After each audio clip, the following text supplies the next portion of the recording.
For Jabra, MC Hammer said something about it. Boom, big. What did that do measurably? Measurably, I could go to a meeting and say we have potentially 1.5 million eyeballs. That's like having people listening to a radio commercial. You just don't know. Cheat codes are another positive aspect, though. So they can affect things positive or negative, but we don't know how yet. Once we go back to that diagram and we start seeing who calls in the next day, and can we measure that this person, that Wayne NH is Wayne Kurtzman on Facebook, is Wayne Kurtzman on LinkedIn, is this on another network, and we tie them all together and we see what's of interest to the company. That's when we can start doing individual value. There's something emerging called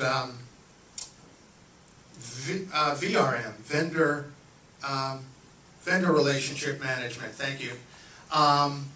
Where in essence, it's not what you think it is if you're B2B. It's where you have power to choose your vendors and you're sourcing the information and you're managing your relationship with the companies as an individual.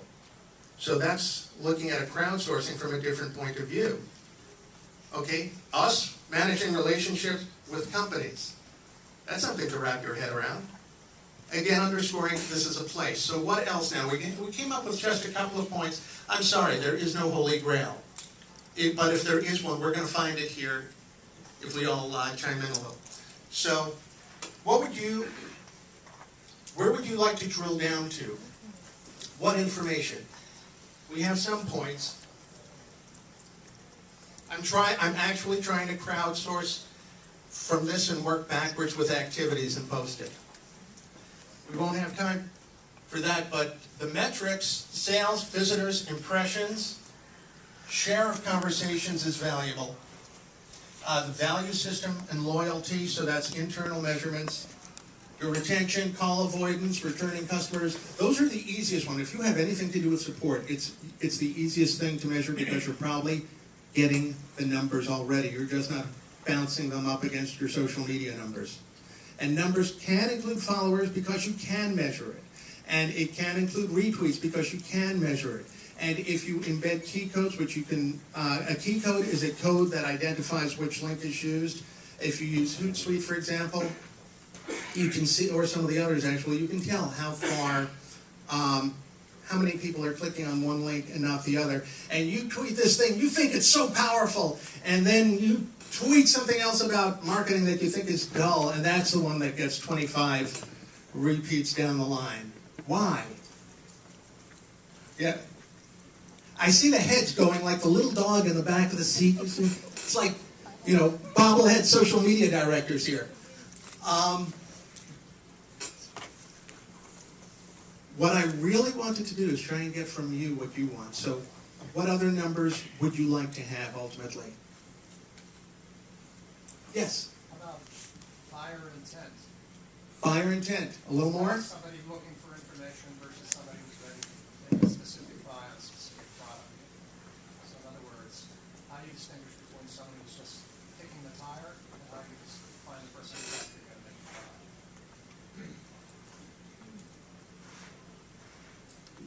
Yes. Educational level of the clip. How do you mean educational level of the click? I like to know what I'm dealing with intellectually. Demographics. More demographics that are really accurate. That's coming to you back in that multiple slide set. So we're just trying to quantify, they're trying to tie out different groups. There are some companies in Cambridge who are quite advanced at that. No, I don't see who I'm looking for. Okay, there are some companies actually not far from here working on tying this out where you can get that information. So you take public information from LinkedIn, you take it from Facebook, you take it from all the venues, you tie it to a name in your database or someone who's tweeted on you, and you can tell, yeah, they're in your, potentially in your market. That's the scary cool part. That's why the other part of vendor relationship management for consumers becomes a more interesting result down the line. Yes? How about the social where you're sending your tweets. So how useful are the particular tweets in advancing your message to other areas? So How useful are- Message out to other states or other countries, other continents? Is there a way to actually see the permeation? Is there a way to see the permeation, just to repeat, of where your tweets are going geographically? Probably is, but how easy is that for low-budget nonprofits to use?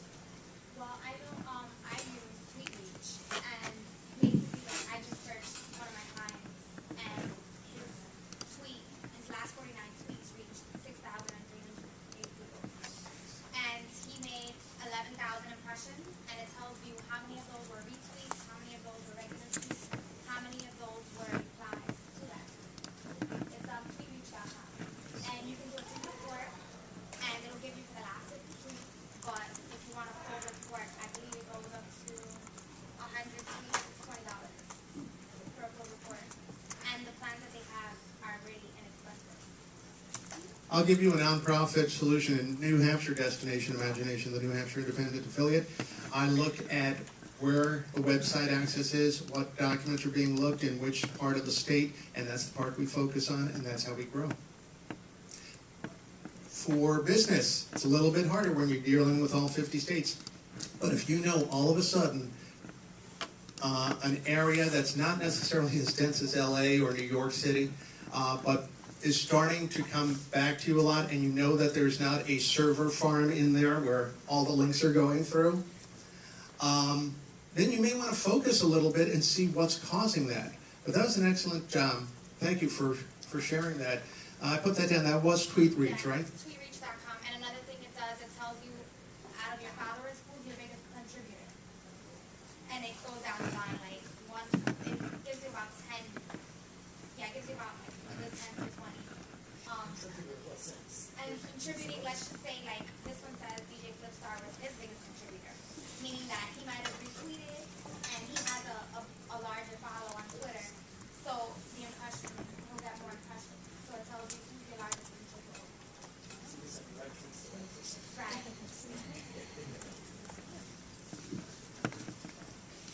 So how far did your tree travel? Is travel incorrect? I believe it is correct in this case. Yes, sir. Yeah, I have used TweetReach a lot actually, and clients, they eat it up. They like those numbers. But the problem that I see is, how really, for my own satisfaction, how really accurate it is. When we're talking impressions, what are we talking about? Are we talking about how many people actually saw the tweet?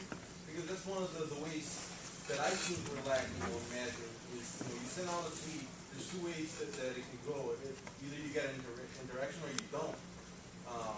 You can only measure what you get. What you don't, it's up in the air. Right. Are you talking API issues? No, I promise Okay. no tech talk.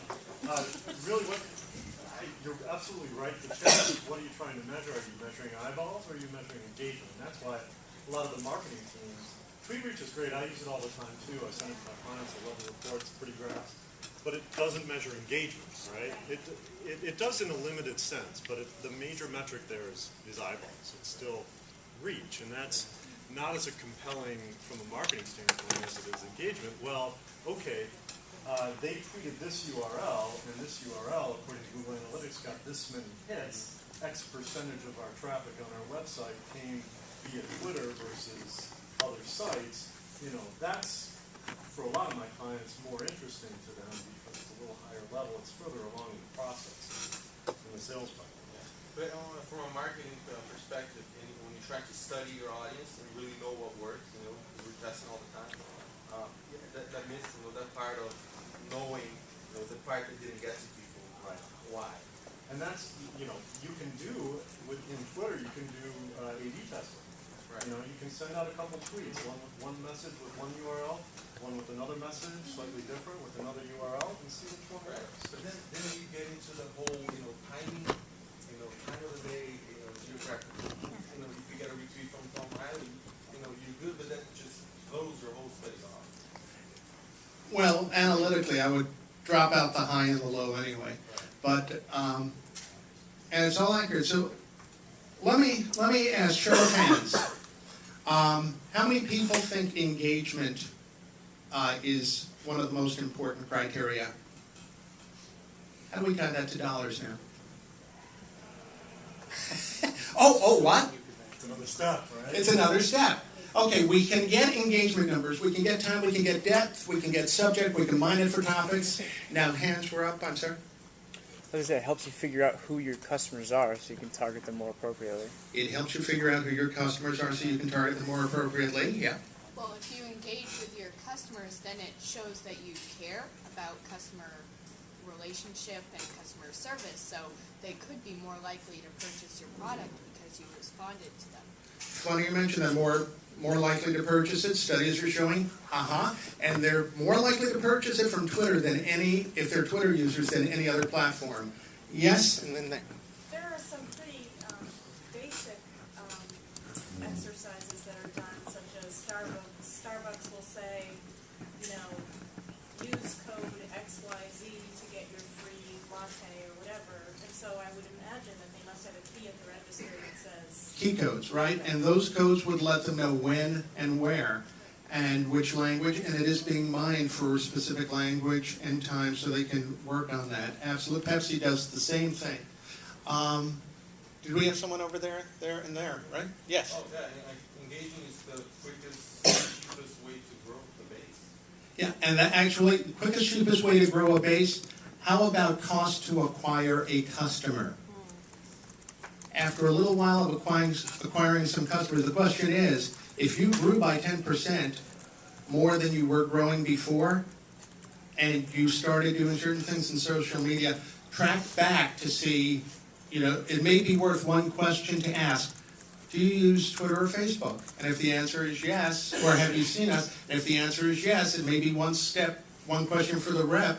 But if you get 10 yeses in a week, and your average lifetime value is X, woo! We just quantified engagement, folks. Think about that. Yes? Right before this started, we were actually speaking about the, I don't know if anyone's ever heard of the Old Spice viral campaign that Twitter set off. Has anyone not heard? Yeah, that's a really good example that using Twitter to do groups, and their sales went up as well, and their followers. Tried to reach a different market. Did everyone hear that? The Old Spice campaign, they were reaching different markets. They actually did gain, yeah, they're down now, but, given the right time, that comes back around Super Bowl time. Son of a gun.